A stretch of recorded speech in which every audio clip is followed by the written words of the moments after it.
Hello YouTube, this is RL coming to you again from my channel, and welcome back to another installment of Retro Life, where we review video games from the 1980s and 1990s. So once again, here's my co-host. Hello everybody, CK with you. And in this episode, we are going to review the classic game called Sunsetriders for the Super NES. Yes. But before we get to that, I am going to introduce some little tweaks that we made to this podcast. So we are going to be reviewing sound effects, because we've never done that before. That's right, yep. And we're going to flip a coin at the end and tabulate me and CK's scores. And whoever wins will get to pick 3 games for our next video of Retro Life. And you guys will get to vote on which game you want to see us review next. So those are the changes. Moving on. Awesome. So this is how we're going to score it. Double love equals 5, love equals 4, like equals 3, half like is a 2, a loathe is a 1, and a double loathe is a big fat 0. I think this is going to make it a little more fun, I hope. I think it's been always fun, but why not make it even more fun if we can, right? That's right. You're in for a retro treat. Yes, we are. You know, it's nice to give the people watching a little bit of a chance to choose what they want to see next. Yeah. Out of the 3 that we're suggesting. So it's kind of a democracy, but not 100%. It's giving the people choice, even though we're selecting what they choose. Well, I'm okay with that. Alright, so we will get started on graphics first. What did you think of the graphics in Sunsetriders, CK? I like the Sunsetriders graphics. It's got kind of like an animated adventure type of look to it. You know, it doesn't have that depth that like the Mario games have with the kind of like, you know, the 2 and 3 backdrop foreground type of thing. But the characters are, in essence, kind of cel-shaded, which looks good. A lot of the animation is super clean. The characters, you can see details on them. They don't look like, you know, colored block characters like Contra. Has a little more of a rudimentary, where this one has a little more kind of cel shade format to it. I like the graphics in this game. They suit the style. The color palette works well. It's not as basic as some of the older Nintendo games that we've seen. I like the way this game looks. It feels great. And, you know, your standard kind of run around shooter. It's got the details. I give this a retro love. Awesome. Yes, the graphics in this game are definitely amazing. It's very bright, very vibrant. I have both of these games on the systems of the Sega Genesis and Super NES. Mm-hmm. The Genesis one is darker, got a little more earth tones, kind of like greener and brown, and not as much color. But the Super NES one is very vibrant, bright. Looks pretty much identical to the arcade version of the game. There's a few things they omitted, and, you know, here and there. The graphics are clean. They're beautiful to look at. They're nice. The shell shading, as you said, looks very cartoony. It has a nice look to it. It's very sharp. Almost looks HD, even though it's standard definition. Obviously, there's HD versions out there, but it's very clean and very sharp. And it's beautiful. It's a beautiful game. So I give it a retro love. Nice. Good stuff. Not a double love. Everyone's expecting a double love. Not yet. I was expecting a double love. I really was. You're giving too many double loves, so I'll give it a love.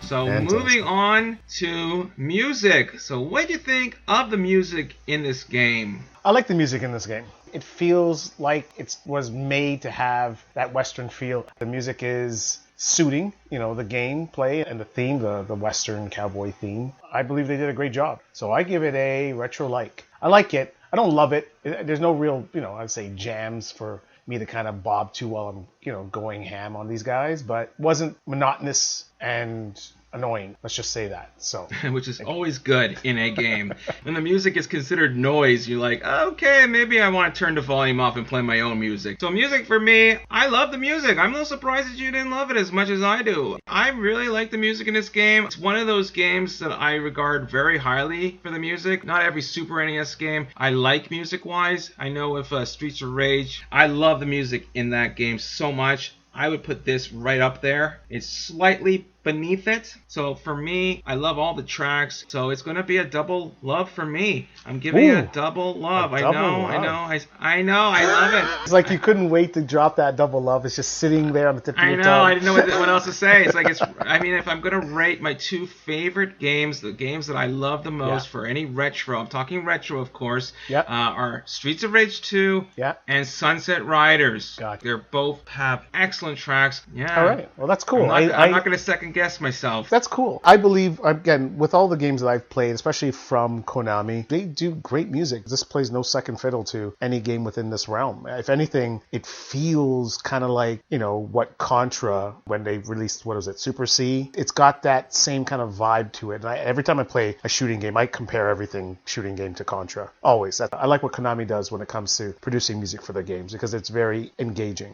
I think for me right away, I know if I like the music right off the bat. If it's repetitive and it keeps on repeating every 2 seconds, you know what I mean? It's just so bad, and right away you know if it's annoying or if it's not. But anyways, moving on, sound effects. What did you think of the sound effects in this game, CK? The sound effects are, how do I put this? Not to say that they're generic, but they definitely aren't just glitch noise, you know what I mean? Like it actually has some composition to it, though there aren't many. Like, shotguns are, I think all the guns pretty much sound the same, and anybody getting hit with a gun basically sounds like the same guy. It's almost like kind of the Wilhelm scream.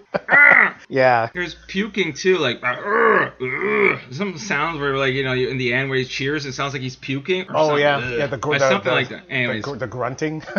Yeah. The guttural noises. Yeah. So it has enough sounds to make it unique. Like when the train's moving, there'd be little sounds. The horses galloping, and I believe when the stampede comes through, when the steers come through. I like the sound effects. I don't think they're annoying, so I'm gonna give it a retro like. Yeah. It does its job, right? Yes. I mean, you got the standard shotguns and noises, from the gun. Sounds like a gun, in the Super NES era. I mean, it just sounds right. It's a little repetitive whenever killing the bad guys. They make the same sound. That's right. Would have been nice if they mixed it up a bit. And puking noises. Yes. Sounds a little weird every time when you beat a boss, and it's kind of a little strange. But, that's the time, the era that it was. It's not like, it's kind of funny. That's it's right. Nothing to the point where it distracts you, where you're like, oh, these sound effects. So the sound effects are not supposed to get you out of the game. They're supposed to enhance the game. They're not supposed to say, why does this sound weird, Other than the puking, I guess. So yeah, it gets a retro-like for me. All right. Well, that's a very honest and conservative grading. Probably my most conservative one. Well, it's a new one. I'm not going to go all out. I got to be reserved, and I can't start handing out retro double loves every time, or I'll start having to hand out retro triple loves soon, Oh, gosh. So, okay. So that's that on sound effects. So let's move on to gameplay. So what did you think of the gameplay in this game? Gameplay. Gameplay is pretty standard with regards to kind of these run and gun games. I never ever had a problem with run and gun games. I've always liked them. I've said this already a couple times. I'm gonna say it again. I base a lot of these on Contra. That was the first kind of run and gun game that I played, and with regards to platforming and having different types of weapons. Now in this one there aren't different types of weapons. I believe 2 guys use pistols, 2 use shotguns, and then you can upgrade to like a double shotgun by collecting points or stars or something like that. So with regards to the gameplay, the levels are good. Moving through is pretty standard. I just think it's the experience and the variety of the scenes set up. Though everything kind of plays the same, and it ultimately does, because that's how games are supposed to be made, it makes it feel as though you're playing more than just, run on a level, jump on a platform, shoot a guy. And that's just me. I enjoy run and gun games, so those always kind of had a place in my heart, and Sunsetriders is no different. It will always have a place in my heart as one of those games that are just fun to play. You get into it, you shoot about, you get hit, you get mad, and you just keep going. And you plow your way through the game. I really like that about games like this, and I'm going to give it a retro love. A gameplay is a retro love. It does what I need to do. That slide mechanic. I think that just adds a little more than any other run and gun game that we normally play. Yes, it doesn't have, a run mechanic, which is fine at this point with these levels. How many of them really do? RoboCop's side level, Spider-Man side scroll level, Strider, Batman. I mean, we can go on about all these side scrolling action games. whether it has a run or not is not a big thing for me. I think the slide adds a dynamic to this game that you wouldn't get with a game, again, like Contra. So it does make it a little more special than that. So I'm going to give it a retro love. I'm going to give it an honest retro love. Honest, opposed to a dishonest one. As opposed to a reluctant one. Okay. All right, gameplay. The gameplay is, it's like Contra. That's why I love this game so much, because I'm a big Contra fan. So when I saw this game for the first time a number of years ago, a friend introduced it to me, and I thought this game was awesome. It was like, it reminded me of Contra and the Wild West. Who wouldn't like it? Two good combinations, right? You love the Wild West, you love Contra, you're going to love this game. Yeah, the gameplay is straightforward. Run and gun, you're shooting, you got the spreader gun, so it's very fun. I always choose Commando. Who doesn't like shooters, right? It's a lot of fun. I like the shooters more than beat-em-ups. I find it's just more fun because you're shooting them. You don't have to kick them 100 times, for them to go down. You shoot them once, they go down. You don't have to shoot them like 1,000 times, So gameplay is a love. I love the gameplay. It's a fun game. There's a little bit of platforming, but not a lot. You're not You're not jumping into like chasms or stuff where you have to go over a hill or something. You have to make no that Mario, jump. Basically. It's definitely not a Mario game. Imagine that would be a different game. So it's a retro love for me. So moving on to controls. What did you think of the controls in this game, CK? The controls are tight. You can jump and you can move. I mean, you can imagine this on an arcade with a stick. Like it's got to be fantastic, and it's still tight enough that you can kind of shoot where you need to shoot. I like the fact that you can shoot diagonally. There's some games that just don't give you that option. Oh God.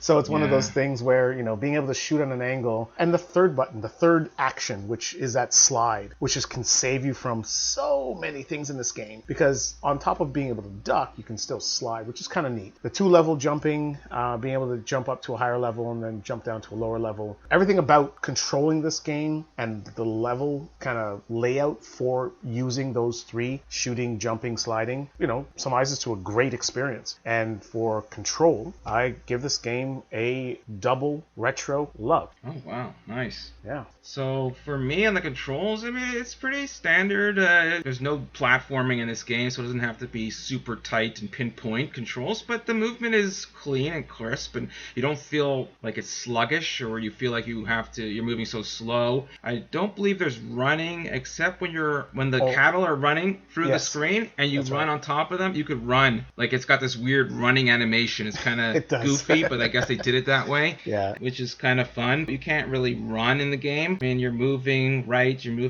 can move backwards, you could jump. So controls are smooth to get the job done. It's like Contra, it's a Contra-like game. They're tight. So I give it a retro. I'll just give it a retro love. The reluctant love. It's a reluctant love. I wanted to give it a half love. There's no half love. So for me, it's a retro love. All right, well, let's move on. Yes. So moving on to difficulty. What did you think of the difficulty in the Sunsetriders? There is adjustable difficulty. For that alone, I love the game. As you play through, the difficulty comes with each boss being set up in a different style. I believe a lot of them, if not almost all of them, is that they're on an upper level and you're usually on a lower level. And so you're shooting up, but also having to shoot side. And I think that's the way for them to build the game so that you're using all the commands and you're using high and level shooting at the same time. Bosses aren't that hard, kind of when you find that pattern, like most classic games, and eventually most games in general, there's always some type of a boss pattern. It's not really an AI, at least not in the SNES days, and not yet anyway. And it's manageable. The game's manageable playing it on normal, and it's easy. Less bad guys and less bullet storm when you're playing on easy. But when you play on hard, you got to keep your wits about you. I started playing this game on hard right out of the gate, and it was challenging. I had to die a couple times to get through to the first level just because of, guys popping out in different places. And then I played it on normal and then realized, oh crap, this is so much easier. So the hard gives you a proper challenge if you're kind of that, run and gun, tight controls type player. If you just want to have fun, like you said, jumping around and shooting guys, this is the game for you. The controls make it easy and the difficulty adjustment makes it right. I give it a love. I give it a retro love. It's not too difficult, but it gets gets hard enough for you to try without it being ridiculous, like you said, not having to throw a controller or turn off the console. Yes. It's the one thing that's different than Contra, where Contra, it's just difficult. There's no adjusting in Contra. It's like, That's right. It's just, if you're in, you're in, go hard or go home with Contra, right? That's the mentality in Contra. It's like, it is so freaking hard. This game, there's, as you said, it controls, you control the difficulty, and that's what, is good about this game. If you suck at it, you could play it as easy, and there's normal, and there's hard. It's adjustable. It's kind of like Streets of Rage. I like games that you could control that difficulty, because if it's really, really hard, it takes me out of the game. I find the difficulty is just right in this game, so it gets a double retro love for me. Double retro love, nice. Yeah, it's a double retro love. Rears its ugly head again. I feel it works for this one. It does, because you know what, overall you love the game, and which means that you love most of the elements about the game, and then that's kind of part and parcel. That's the math, and I believe that if you love a game, that you gotta love at least most of the points about it. And the difficulty is kind of one of those weird ones where you can love a game without adjustable difficulty because it has proper scaling difficulty, and then you've got other ones that just allow you to adjust it so that you're just going into a shitstorm right out of the gate, or you just never reach that storm. You're always on the fringe, and it just doesn't get hard enough. Or it's weird where the level's easy and the bosses are ridiculous, and things shouldn't work that way. That's just an off-balance game. I'm the kind of guy who like games that are fit in the middle ground. I like to control the difficulty because I really don't want to have to throw my controller against the wall. Of course. If it's going to be too hard, it just gets to the point where I need cheats, and it takes me out of the game because it's just way too hard. But I don't want it to be too easy either, right? So it's a balance right there. So it's a double retro love for me. Fantastic. And for you, it's a love. So that's great. So moving on, what do you think of the fun factor in this game? Fun factor in this game, I'll just tell you straight up, it's a double retro love for me. And No spoilers. Okay. No setup this time, no explanation. This does everything that you need for a run-and-gun Contra-esque experience. And because of that alone, straight biased, I will say double retro love.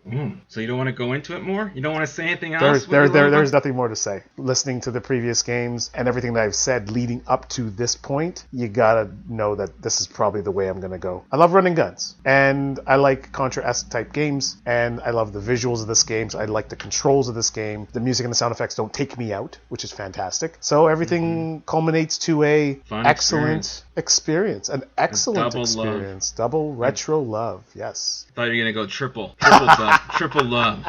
No, this double retro love is pushing it for me, my friend. I think it's an honest double retro love. I'm not exaggerating or trying to embellish. No, it's I know. honestly an awesome game. And anyone who hasn't played this or hasn't played Contra, please do yourself a favor and play both of them. Play all the Contras. Play both Sunsetriders. And tell me that I'm wrong. Yes. And we want those comments below telling us that we're wrong. That's right.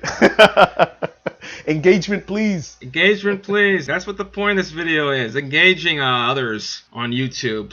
just short of begging. Yeah, so my turn. So, fun factor for me. So yeah, this game is a super fun game because I always loved shooters. And I always been a huge Contra fan growing up. Any game where you're fighting as a cowboy and you got horses and there's a countryside and just beautiful graphics and gameplay is spot on and there's the difficulty is adjustable. There's nothing to hate in this game. So there's no point beating around the bush. It's a double retro love. I can't let you have that double retro love alone. I have to. That'd be so weird. Be like, what kind of bizarro review is this? Where you get the retro double loves, I get the retro likes and loves. Definitely a retro double love. It's a fun game. There's nothing about this game that's frustrating or annoying, and it's the music is enjoyable, the gameplay is enjoyable, the graphics are nice to look at. Yep. Controls are tight, difficulty is adjustable. I mean, fun factor. That's just you can't go loves across the board and then give it just a basic love. That's right. Be like, what? Yeah, that's right. So it's a double retro love. So moving on, I think we're going to skip the story. Yeah, let's skip the story. I think it's just a standard Western. They're just whatever bounty it is. hunters. They're just, That's the they story. introduce the 4 characters. They're like, hey, you got to hunt down these guys or bad guys. Yep. Cool. That's all I need to know. You got to get these bosses, and you got a reward, and the reward gets higher as you go along, and then each boss gets a little harder. Now this is the portion of the review that we tabulate our scores. So I got a 31 total. I scored 27. So now we're going to flip a coin and see whether a high score wins or low score wins. So let's flip. All right, so heads high, tails low. All right, and here's the flip. It is tails. So you win the first flip. All right, CK, so what are your 3 games that you choose for the fans to pick? So my 3 selections would be Shatterhand for the NES, Altered Beast for the Genesis, and Uniracers for the SNES. Alright, so that's the CK's list of 3 games for our next Retro Life review. So what we want from you guys is just to leave a comment below and let us know which game you want us to review. Alright, CK, nice to have you again. Thank you for having me. Well, that's all for now. I hope you guys liked our review on Sunsetriders for the Super NES. It was a lot of fun. So we will have more reviews in the weeks, months, and years to come. Bye for now. Take care, everybody.